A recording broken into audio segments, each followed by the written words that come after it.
Hi, my name is Steve Clapham and welcome to the latest in our Valuation 101 series. We've got lots of videos on the YouTube channel. Don't forget, make sure you subscribe to the channel and you won't miss the next one. What I'm going to talk about in this video is perhaps the most important and also, paradoxically, the most overlooked valuation multiple, the free cash flow yield. If you've watched other videos in this series, you'll see that we've set out the multiples that we're going to talk about. And the interesting thing about free cash flow yield is you can either do the free cash flow yield to equity or the free cash flow yield, it's quite tricky to say that, free cash flow yield to enterprise value. Obviously, if you're doing it to equity, the free cash flow is after paying interest on the debt. If you're doing it free cash flow to EV, it's before paying the interest. And I prefer free cash flow yield to enterprise value. That's the measure that I prefer to use. But I always look at the free cash flow yield to equity as well. And the interesting thing about this is that the free cash flow yield is a kind of purer measure than price to cash flow. This chart that we've got here shows you on text, and this is the price to free cash flow measure. So this is the free cash flow after interest, and this is the multiple. And the interesting thing about free cash flow yield is because there's two methods of using it, it does depend on the capital structure. I tend to use both. And the main issue with this, and there's an issue with every valuation parameter you use. So if you use PE, the issue is about, well, how do you calculate the earnings? If you're using free cash flow, the main problem is how do you identify how much of the CapEx is growth CapEx and how much of the CapEx is for maintenance? And I prefer to think about a sustainable free cash flow yield, and I use that before growth CapEx. Now, if a company's in a sort of steady state, so a mature company, think about a consumer staples like Nestle. Yes, there'll be an element of growth CapEx, but obviously you're thinking about growth in the free cash flow. So it's sensible to look at it on a net basis. But think about that sustainable free cash flow. There's a separate video in the YouTube channel about that. You want to take out the growth CapEx and try and figure out the maintenance CapEx. And what I tend to do is I tend to either ask the finance director. So if you're a professional investor, you have the opportunity to interact with management of the company and you can ask that sort of question. Or if you are a private investor, just use the depreciation. So that's the free cash flow yield. I think it's the most important and most overlooked measure that people should be using much, much more when they're valuing a business.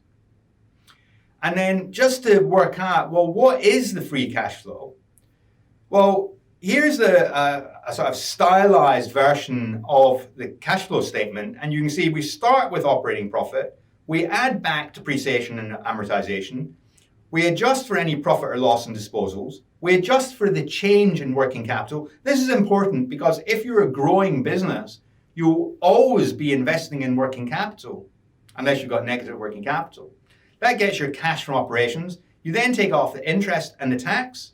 That gives you your cash flow from operating activities after interest and tax.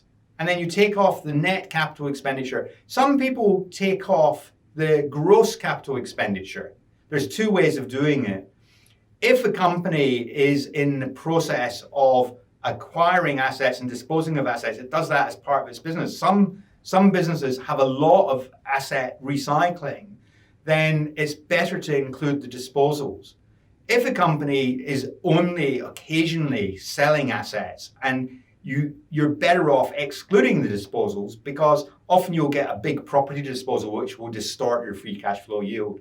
So use the gross capex unless it's a recycler, and if it's a recycler, use the net capex, and that gets you your free cash flow to equity. One thing to be aware of, however, is that the cash flow can be manipulated or affected. So a couple of things that you want to watch on working capital. One is factoring receivables. If you're a regular to my channel, you've seen all the videos we've done about Greensill. And Greensill was in the business of doing reverse factoring of payables. Factoring receivables is simply when you have a receivable from a customer and you sell that to an intermediary to reduce your working capital and boost your cash from operations. If a company is doing that, its cash from operations will look better than it actually is, and that will mean that its free cash flow will look better than it actually is. In exactly the same way, a company that isn't paying its suppliers, so it's really stretching out the payables, that will boost the free cash flow and operating cash flow, but it may not be sustainable. You can get a one-off benefit from not paying your creditors, right? So some companies don't pay their suppliers for over 100 days. But once you're at that level, you no longer get a continual benefit from doing that stretching. So you've got to adjust the free cash flow to take that into account. And the other thing to be aware of is leases. And if you go to my blog at behindthebalancesheet.com, I've got a whole blog about Amazon and how it reports its free cash flow in 3 different ways. And it does that by taking into account the different finance leases that it uses.